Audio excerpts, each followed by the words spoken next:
प्रेक्षकांनो, प्रेमाची गोष्ट या मालिकेत सुरुवातीला पण बघतोय मुक्ताला सईची फार आठवण येत असते आणि कुठेतरी मनात हुरहुर वाटत असते की तिने जो डिसिजन घेतलाय तो चुकीचा होता। खरं तर मुक्ताने स्वतःहून डिसिजन घेणं हे अयोग्यच होतं। पण तिथे मिहिका येते आणि म्हणते, काय ग ताई, कसला विचार करतेस? जाऊ दे, झालेल्या वाईट गोष्टी विसरून जा आणि हे आम्रखंड खा, तुला आवडतं ना? तेव्हा मुक्ता म्हणते, तुला माहिती आहे सईला पण आम्रखंड खूप आवडतं, रॅदर तिला सगळेच गोड पदार्थ आवडतात। अगं या गणपतीच्या काळात तर मी तिला मोदकसुद्धा शिकवले होते खायला। अगं ती बरी असेल ना ग मिहिका? नाही म्हणजे तिची आई आहे म्हणा सोबत, पण का कोणास ठाऊक ग, मन माझं अपसेट झालंय। मिहिका म्हणते, ताई किती विचार करतेस तू सईचा? मला तर असं वाटतं ना की तूच तिची सख्खी आई आहेस। अगं आय मीन मला असं नव्हतं म्हणायचं, मला असं म्हणायचं की बघ ना, तिची आई आहे ना, मला जरा वियर्ड वाटली ग। म्हणजे तिची आई तिला घ्यायला आली आणि गाडीतच बसली, असं कोण करतं ग? तू जर तिच्या जागी असती ना तर धावत पळत तिला घ्यायला गेली असती। आणि इकडे सईची आई तिच्याशी जरा फॉर्मलच वागत असते, तिने एक टेडी बिअर आणलेला असतो आणि तिला सगळं दाखवत असते, हे बघ तिथे टेडी आहे आणि बघ तिथे किती छान छान वस्तू ठेवल्यात, तुला आरसा आवडतो का? तुला पेंटिंग करायला आवडते का सई? तुझ्यासाठी ना मी छान पेंटिंगच्या वस्तू आणलेल्या आहेत बघ, आपण ना तुझ्या मिररला छान लाइटिंग करून घेऊयात। सगळा पैसाचा बडेजाव दाखवत असते ती सईला, पण सई मात्र बिचारी खूप भांबावून गेली आहे। तिथे तो हर्षवर्धन फोनवर बोलत बोलत आलेला असतो, सई त्याला बघून आणखीन भांबावते। तो हर्षवर्धन त्या सावनीला सांगतो की आपल्याला रात्री पार्टीला जायचं आहे, आज त्या कॉन्ट्रॅक्टची पार्टी आहे। लगेच सावनी म्हणते, तीच ना जी आपण सागरकडनं कॉन्ट्रॅक्ट हिसकावून घेतलाय त्या संदर्भातच बोलतोयस ना? हर्षवर्धन म्हणतो, येस। आणि ते सईच्या समोरच एकमेकांच्या मिठीत आलेत। सईला खूप विचित्र वाटते हे सगळं बघायला। आता तो हर्षवर्धन म्हणतो, तुला यायचंय बरं का आज रात्री, खूप मोठी पार्टी होणार आहे। आता सावनी म्हणते, अरे आज रात्री पण कसं शक्य आहे? आजच सई आली आहे आणि मी तिला असं कसं एकटीला सोडून येऊ? तेव्हा हर्षवर्धन तिला टोमणा मारतो, जसं तू 6 महिन्याची ती असताना तिला सोडून आली अगदी तसंच। इकडे मुक्ता म्हणते, अगं तुझा काहीतरी गैरसमज होतोय मिहिका, अगं आई आहे ती शेवटी। नाही, तो हर्षवर्धन कदाचित तिला जाऊ देत नसेल तिच्या मुलीकडे, पण अगं आई आहे ना ती वाईट थोडीच वागणार आहे सईशी। हे नाही ग नाही, तुझा गैरसमज होतोय मिहिका। अगं कितीही काही झालं ना तरी आईच आहे ती, आणि तुला माहिती आहे का ती सईची नक्की काळजी घेईल। थोडा वेळ लागेल तिला सईला समजून घ्यायला, पण तुला माहिती आहे का सई आहे ना, अगं तिला ना असं सारखं तिच्याकडे अटेन्शन दिलं ना तर आवडतं तिला। कोणी गालगुच्चे घेतले तर आवडत नाही बरं, आणि बो तर असे गच्च बांधलेले मुळीच आवडत नाहीत। आता मिहिका म्हणते, अगं ताई तू तर सईची आई शोभतेस ग, असं वाटतंय की तुझं लेकरू तुझ्यापासून खूप दूर केलंय। आता मुक्ता म्हणते, मला कळत नाहीये ग मिहिका, काहीतरी हुरहुर वाटतेय, सई बरी असेल ना तिकडे? आता तो हर्षवर्धन या सावनीला फोर्स करत असतो की तुला रात्री यावंच लागणार आहे, आणि सईची काय काळजी करतेस? सई आता बिग गर्ल आहे ना? काय ग सई, तू बिग गर्ल आहेस ना? सावनी म्हणत असते, पण ऐक ना रे, आज नाही गेलं तर चालणार नाही का? पण हर्षवर्धन म्हणतो, नाही नाही, आज तर तुला यावंच लागेल। हर्षवर्धनची पार्टी आहे, एका हातात ग्लास आणि एका हातात सावनी हवीच हवी। ते काय मला माहिती नाही, तू कमाल तयार होणार आहेस आणि येणार आहेस। आणि तो फोनवर बोलत बोलत मग तिथून निघून जातो। सई खूप भांबावते। आता ती जी तिची आई दाखवली आहे सावनी, ती फक्त तिच्या डोक्यावरनं असा हात फिरवते आणि कन्फ्यूज आहे। आता तो प्रतीक आलाय मुक्ताकडे, मुक्ता म्हणते, बोल। प्रतीक म्हणतो, सॉरी यार मुक्ता, हे बघ झालं गेलेलं विसरून जाऊयात आणि मूव्ह ऑन करूयात का? मला माहिती आहे तू चिडली आहेस माझ्यावर। मुक्ता म्हणते, आय गेस तू साखरपुडा मोडला होतास ना? तेव्हा प्रतीक म्हणतो, अगं मी मोडला असा कुठे शब्द वापरला होता? मी तुला फक्त म्हटलं होतं की आपण नंतर करूया, थोडासा विचार करूया त्यात, तू मला समजून घे ना। अगं माझे आई वडील, त्यावेळेची परिस्थिती, सगळं किती वियर्ड झालं होतं, मी काय करणार होतो त्यावेळेला? मुक्ता आता काहीच बोलत नाही थोड्या वेळ, पण आता तो खाली बसून तिला म्हणतो, मुक्ता माझ्याशी लग्न करशील का?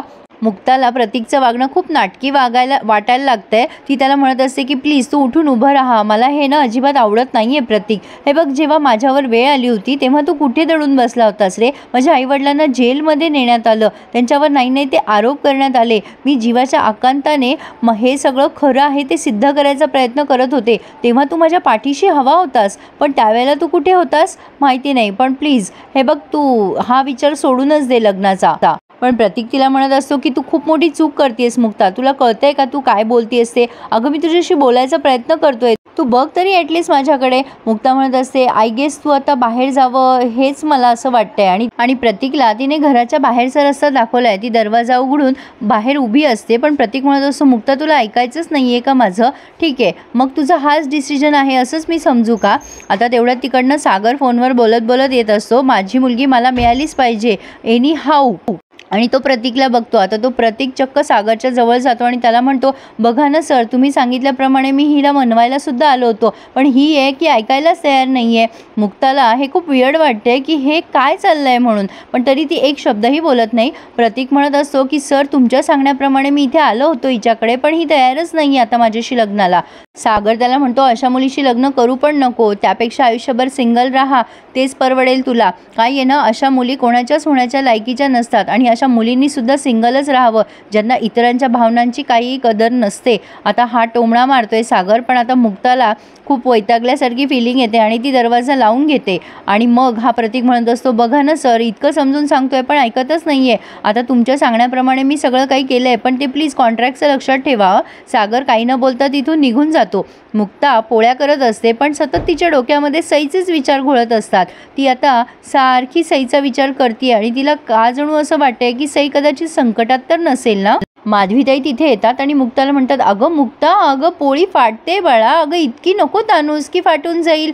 ए बाळा, मुक्ता काय करतेयस? पण मुक्ता मात्र खूप भांबावलेली असते आणि सतत रडत असते. म्हणजे तिला कळतच नसतं की नेमकं वागावं तरी कसं. शुभांगीताई तिच्या डोळ्यात पाणी बघतात आणि म्हणतात, काय गं मुक्ता, काय झालंय? मुक्ता म्हणत असते, काही नाही आई. आता त्या म्हणतात, तुझा फोन कुठे? आता त्या फोन शोधायला लागतात. माधवीताई मुक्ताचा फोन शोधत असतात. फोन तिथेच असतो कुठेतरी. त्या फोन घेतात आणि म्हणतात, मुक्ता असा ठेवावा का गं ओट्यावर फोन? लक्ष नाहीये तुझं धाऱ्यावर, कर बरं तिला फोन. मुक्ता म्हणते, कोणाला? माधवीताई म्हणतात, कोणाला हे मी अगदी बरोबर सांगतेय, तुझ्या लक्षात येतंय ना हे मी कोणाला ते सांगतेय? सईला फोन कर मुक्ता. मुक्ता म्हणत असते, नको आई नको, त्याची गरज नाहीये, ती सुखात असेल तिकडे. आणि असं म्हणून ती निघून गेली आहे. पण माधवीताईंना मुक्ताच्या डोळ्यामध्ये सईची काळजी दिसतीये. त्या स्वामी समर्थांना म्हणतात, स्वामी माझ्या मुक्ताला बळ द्या. आणि प्रेक्षकांनो, इथे आता या सावनीने खूप सारा नाश्ता आणलाय सईसाठी. दूध आहे, ज्यूस आहे, फ्रूट्स आहेत आणि तिला सांगते की आता तुला असाच छान छान नाश्ता इथे मिळेल. तिथे पोहे उपमा खाऊन तू कंटाळली असशील ना.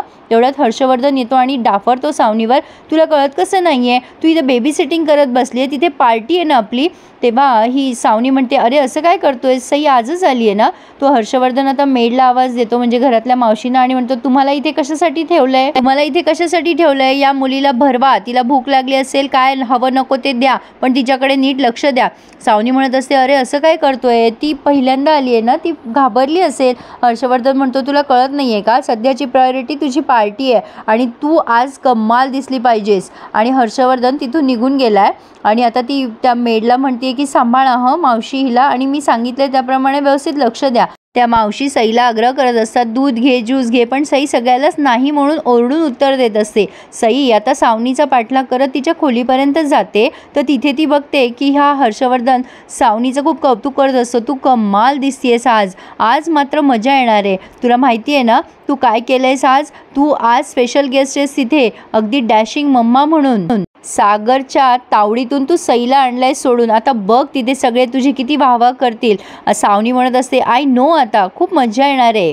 असंच काहीतरी बोलता येते. आता तो हर्षवर्धन म्हणतो की आज ना तिथे फक्त तुझंच कौतुक होणार आहे आणि उद्या कोर्टची तारीख आहे, लक्षात आहे ना तुझ्या.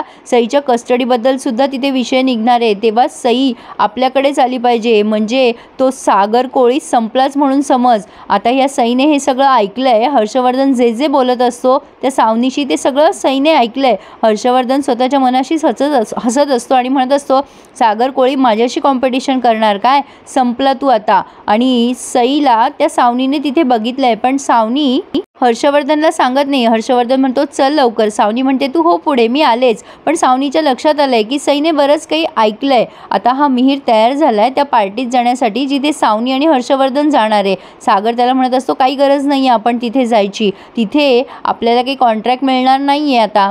तेव्हा हा मिहीर म्हणत असतो, अरे दादूस, काहीतरी आपल्या त्या लोकांनी कॉन्ट्रॅक्ट मोडला टीव्हीचा इंटरव्ह्यू बघून, म्हणून आपण गप्प बसायचं आहे का? मी तिथे जाऊन सगळ्यांना सडेतोड उत्तर देईल. सागर म्हणत असतो, आपल्या कामावरनं सगळ्यांना उत्तर द्यायचं असतं, असं तिथे जाऊन वाद घालायची गरज नाही आहे. पण मिहीर म्हणत असतो, ते काय नाही, मी माझा दादूस कसा आहे ना ते अगदी खंबीरपणे सगळ्यांसमोर मांडू शकतो. मी जाणार आहे तिथे आणि तू सुद्धा येणार आहेस हं दादूस. सागर म्हणत असतो, मी जाणार नाही आहे, मला सईच्या कस्टडीसाठी प्रयत्न करायचे आहेत. तेवढ्यात तिथे लकी येतो आणि म्हणतो, मला मिहीरचं पटतंय, आपण तिथे पार्टीत जायलाच पाहिजे. दादा तू चल बरं, मी तिथे जाऊन सांगतो की माझा दादा कसा आहे, मी येऊ का रे मिहीर तुझ्यासोबत, आपण दोघं जाऊयात. आता लकी तिथे पार्टीत यायला तयार झालाय. आता मिहीरला असं वाटतं लकी इंटरेस्ट दाखवतोय, म्हणजे यालाही काही वाटत असेल मिहीरबद्दल. तो म्हणतो चालेल ना ये. आता लकी म्हणतो मी लगेच आवडतो, हां थांब तू. सागर लकीला म्हणतो घोळ नको घालून ठेव तिथे म्हणजे झालं. मिहीर म्हणतो बस काय यार भाई, अरे त्यालाही तुझी काळजी आहे ना, पण चल ना रे तू सुद्धा. सागर म्हणतो नाही मी येणार नाहीये, तुम्ही दोघं जण जा. पण आता मिहीरने तो मुद्दा काढलाय की उद्या कोर्ट केस आहे आणि सईच्या कस्टडीचीच तिथे होणारच आहे सगळं डिस्कशन, काय करायचं आहे. आणि इथे त्यांनी हा रिव्ह्यू पूर्ण केला आणि पुढे आपण बघतोय की मुक्ता लिफ्टमधनं वर येत असते आणि सागर पण इकडनं जात असतो आणि दोघांची समोरासमोर हुकाचूक होत असते असं त्यांनी दाखवलंय.